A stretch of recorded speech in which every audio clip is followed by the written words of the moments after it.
guys, and welcome back to another video. In this video we're going through Hawthorn's come from behind victory against GWS, running out winners 76-64 in what we believe, or what most pundits believe, will be a pretty, near the top end, top of the table, I guess maybe even a prelim final preview.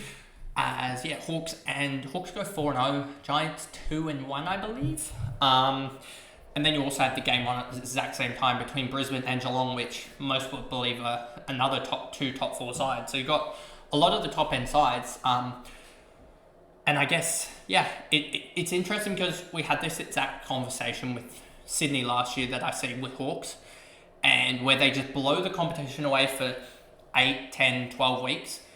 And then suddenly everyone goes, they're the team to beat. How are we going to beat them? And that's what I'll say about Hawks is you can beat teams early and you can get off to a great start. It looks great. But if you're not peaking at the right time, it causes chaos. And I know that this maybe is a little bit of a hate watch or whatever you want to call it, but this exact same thing happened to Sydney. Got away to a flying start, looked unbeatable, etc.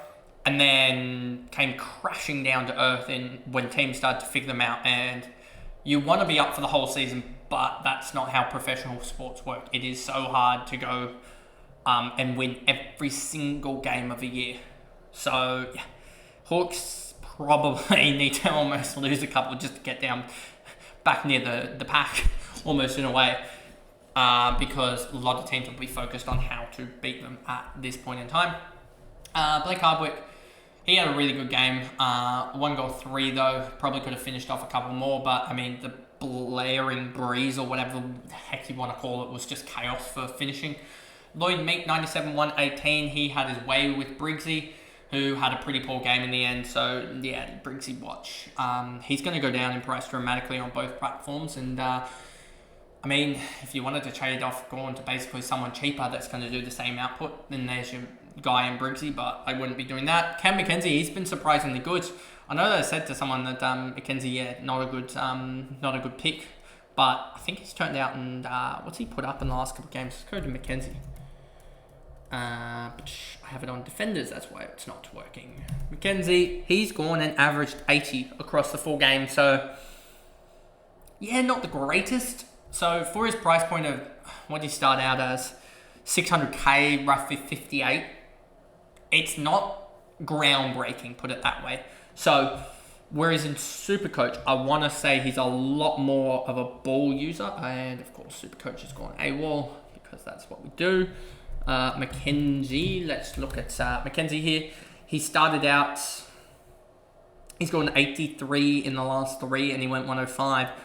A lot more comparable in Supercoach, I feel like, to being a good pick.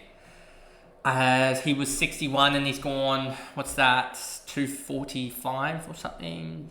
251 plus. So he's gone at about 90 in Supercoach for 61. That's a decent pick there for a mid-pricer at 320k. So he's probably been the pick of the mid-prices. And at 320k, if you had no other chaos, you could easily probably find a way to upgrade him or downgrade him at that point to a rookie. So yeah, he's definitely been pretty good in Supercoach Fantasy, not the greatest. Nick Watson had a really, really good game. He's been surprisingly good in the last couple of weeks for a small forward. 5 free kicks for 21 touches though is probably the main thing. He's getting his hands on the footy. Josh Weddle did well. Will Day, 83-103. So he had a really good game. The tag wasn't there. 1 goal, 3 in the end for him. But there was no tag. And he still didn't score well, so in terms of fantasy. So yeah, he's just not the greatest. The problem with him is he's an impact player over a quantity player, and that just doesn't work in fantasy. Nash, Gunston, McGuinness, Newcomb, Morris, Ward. Moore's had a really surprising down year, I'd say. D'Ambrosio, Sicily's going to drop dramatically. Amon, Battle, Impey, Giath, Impey, Barris, Ginnivan, Joel, and Bruce. And then we go over to the likes of GWS. And no, this is probably going to be a quick video, but just trying to get it in before I leave in a couple hours and get these all edited and up for you guys. Whitfield, 120-109. He got out of the blocks quick. He was at, I think, 52-54 split at quarter time, I want to say. Something of that manner of like he was well ahead and I was annoyed at the likes of Zorko because of it. And I think in the end, Zorko lost to him by a point. So yeah, when you get that type of split, not too disappointed. He was on 52 at quarter time, and I believe it was 54 Supercoach. And then he dropped away. Himmelberg, it is what it is. Ash repays the holders of him 100 with 29 touches and 9 marks. Toby Bedford, 13 tackles. He had 10 at halftime. And he had 13 touches as well as 2 goals. And then Tom Green, 91-89. So he's slow. But the big tag actually went on to Finn Callaghan, 57-55. I don't think they'll tag him more in the future, to be honest with you. He had 21 touches, but not that impactful. 700 metres gain still is huge for him off that limited touches. But then you had Ash and Whitfield do the same as well. Whereas Green was just out of the stoppage there. 16 contested possessions, 5 clearances. And Kieran Briggs, 15 contested possessions, 8 clearances as well. Briggs had a pretty good numbers in terms of Supercoach for only 15 touches and 23 hitouts. Toby Green had an alright start but then faded. Josh Kelly's probably career over, I would almost say at this point. Buckley Stone, a really horrific split just because of 6 clangers, but he just tries to do almost too much with the ball. 68-46 split there. Hogan, Daniels, Taylor. Taylor with a 60 and 90 split, so he's had a really good year to start. Callaghan we talked about, just annoying, but he has a really good run next couple of weeks, so expect him to be back to his best. Stringer, Canelio, Cadman, Jones, Keefe, O'Halloran, Weir, and Ward. Ward out 67% game time for 4 touches. He probably shouldn't have gone on another year, to be honest with you, but anyway, that is the video there. I think there's not really much to talk about here. Stone, he's going to make cash. It's going to be a slow burn. He's going to probably have a game where he scores 100 and it's going to be stuck on your bench somehow. So there's that. With regards to the Primos, Callaghan, I'd be waiting on Green. Still, he hasn't hit back at his best. 31 touches, 4 tackles. So he needs more kicks, to be honest with you. Just be more dangerous there. And then for the Hawks, I don't feel like they're going to be a side that we have anyone from, because Sicily's too much of a utility in terms of going forward and back to be fantasy relevant. And Will Day's just going to cop tags every second week at this point. And Newcomb copped the tag this week, it felt like, as well as Connor Nash went to the likes of Callaghan, as we said, rather than Green. So yeah, it'll be interesting to see what they do.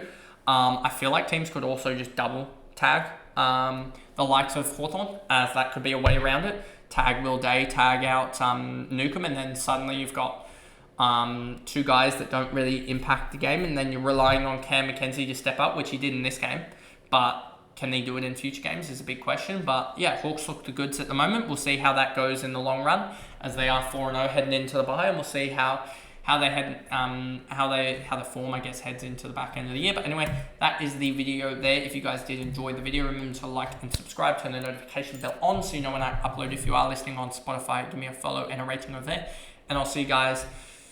It'll be late recording tonight with regards to my team reviews for Fantasy and Supercoach. Those will come out on the Mondays. And then you'll have the Brisbane Geelong and then the yet-to-be-played Adelaide North West Coast Fremantle games. Those will come out on the Tuesday. They'll be recorded Monday night. They'll come out on the Tuesday. So you'll have that as well for the Tuesday, and then Wednesday you'll have the trade targets, and then Thursday you'll have the 3 videos of the team reveals and the tips, and then we get into the Thursday. So that's the plan for the little bit, and I guess it's good to be all caught up, because it sucks to have, I'm still recording at like 9-10 p.m, but it's not 4 or 5 videos at that point. But anyway, I'll see you guys in those planned videos. Bye guys.